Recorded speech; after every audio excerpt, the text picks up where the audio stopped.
Hey everybody, welcome back to Port City Airsoft. We have a little impromptu video for you today.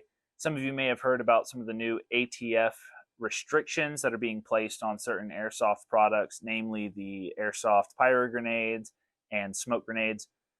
We just wanted to take a little bit of time to bring you guys some information about these bans and kind of what they mean for the airsoft community as a whole. Yeah, so basically what the ATF has released here is an open letter that is basically just stating what is happening, what the background of this is, what their reasonings are, and then what has actually been banned. The opening here just states the Bureau of Alcohol, Tobacco, Firearms, and Explosives, the ATF, has rescinded the exemptions for certain consumer style grenades like flashbang smoke grenades as they have been determined by the ATF to pose a risk to public safety. The purpose of this letter is to provide guidance on the requirements for these explosives that the ATF previously exempted as special explosive devices.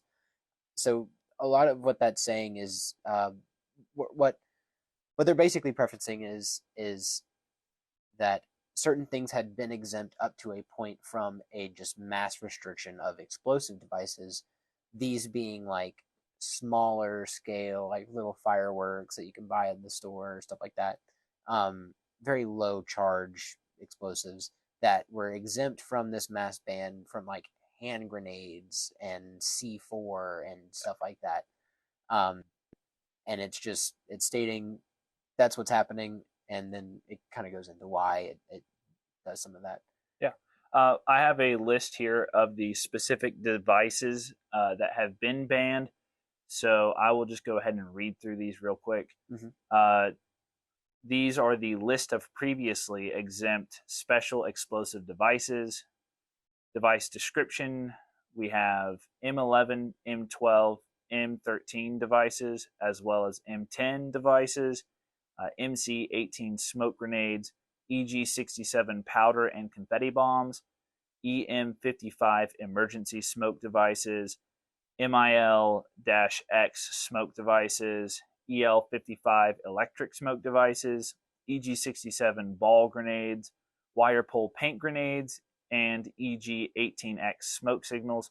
There is some, I guess, exemption numbers here on the side for Department of Transportation. I don't really know how that applies, but Yeah. uh, a lot of these, and you guys may be familiar with many of these products. I think the ones that really stuck out to me were the EG67 ball grenades, the wire pull paint grenades, the Mm-hmm. smoke signals and smoke grenades, and then I believe the M11 and 12 and 13 devices. I believe those are the blank fire grenades that It sounds use like. actual blank fire shells from Yeah. different caliber weapons. Mm-hmm. These are all very popular in airsoft, especially in the milsim community, and the ban on these is going to pretty heavily impact the airsoft community as a whole, especially as we see more and more milsims popping up these days. Mm-hmm. There's going to be a lot less options. We'll probably see some alternatives come out in the future, but if you guys own these, this is, if you possess any of these, this is something you need to be aware of. Um, and they did give a little bit of detail on why the exemptions were revoked. I'll let you kind of tell them about Yeah. kind of what went down that led the ATF to make this decision. So a lot of what this talks about is the guidelines for the ATF to make these exemptions, and basically it states that the ATF has the ability to make an exemption for something that they do not feel um, poses a risk to public safety. They put in these clauses at the time that they make them that at any point that they do feel like it poses a risk to public safety, they can rescind these. So kind of the thing. I think what they've started seeing more and more of is not only are these explosive devices in certain areas, creating property damage. We've seen out west where it's a little bit more dry, and there's more grass and whatnot, like dry grass. That these explosive devices, smoke grenades even, are causing small little fires. And a lot of airsofters out in that area know just from playing out there for so long that if they do use pyrotechnics, if that's something that's happening, to keep an eye out for fire. And so I don't think there's really been any major I that don't we've think, heard about, yeah, I don't, but in the airsoft community, I don't think there's been much damage caused outside of, I believe, a couple years back, I think a good portion of one airsoft field caught on fire and burned out of control. But for the most part, I feel like the airsoft community does a, a a pretty good good job job of at being aware of, volunteer yeah, firefighters. a good job of being aware of what the liability and the risk is of using this equipment, Yeah, because really at the end of the day we're all just wanting to have fun and be yeah, safe. yeah. So Um, but I'm sure there's plenty of other cases. It's not just airsoft people it's not. who buy these. You see this Um, stuff available at gun shows oh and yeah, different and retailers all over the place. I think that's the other side. They talk about that here, where there's been cases of these devices being used against law enforcement, and so they're very much so in the mindset of, well, we don't want to give anyone any advantage over law enforcement. So um, there's definitely some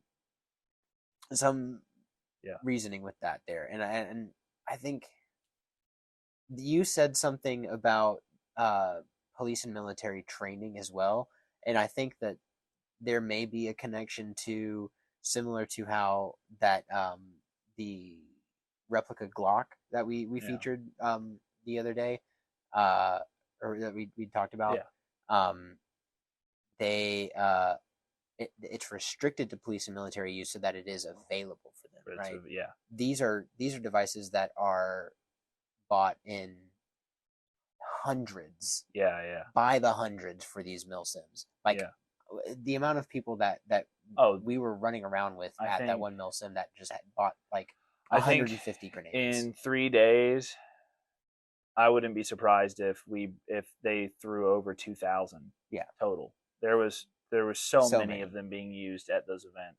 I think Airsoft Junkies tent was, or their like pop up Yeah, was sold out they sold out like really in the fast. Yeah, first or second day, something yeah. like I that. think by the end of the first day, they had completely sold out Yeah. of their inventory. Um.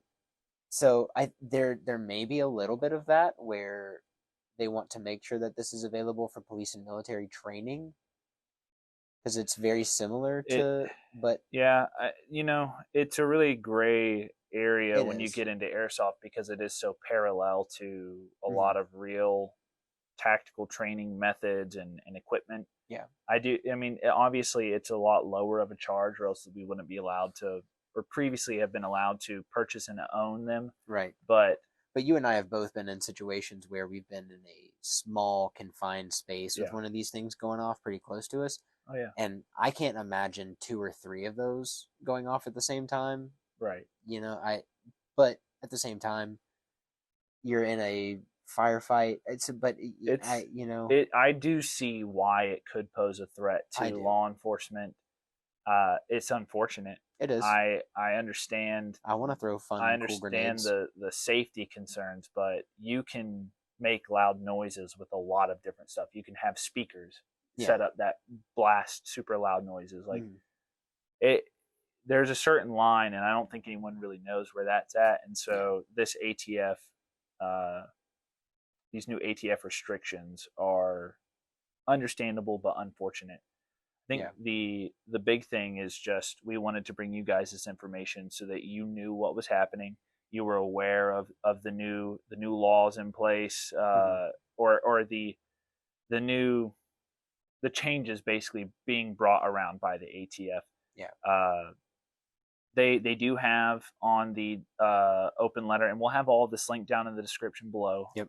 They do have some stuff on here that talks about if you do own them, if you own any of these devices already or are looking to purchase, there will be basically a license, a federal explosive license or permit, Yeah. and they have instructions on how you can apply for that and what that process looks like. And we'll link all that below, Mm. as well as some instructions on how to store these devices. They now that they are considered not accessible to the public, right? They're now restricted. There are new laws and regulations in how Mm. you have to store Okay. them if you are going to own them. So I didn't think about that. Yeah. You know, the idea of applying for a permit, I Yeah. don't really think that applies to airsoft. I don't. I I think can't it's imagine. too many hoops to jump through Yeah, and for you to show up to a field and it still not be allowed, right, right? Like, because I as a if I were a field owner, yeah, I and something were just wholesale banned, even with the exemption of a permit, I can't trust that anyone rolling up to play a weekend pickup game with a bunch of EG67s, showing me a permit, didn't just buy that online.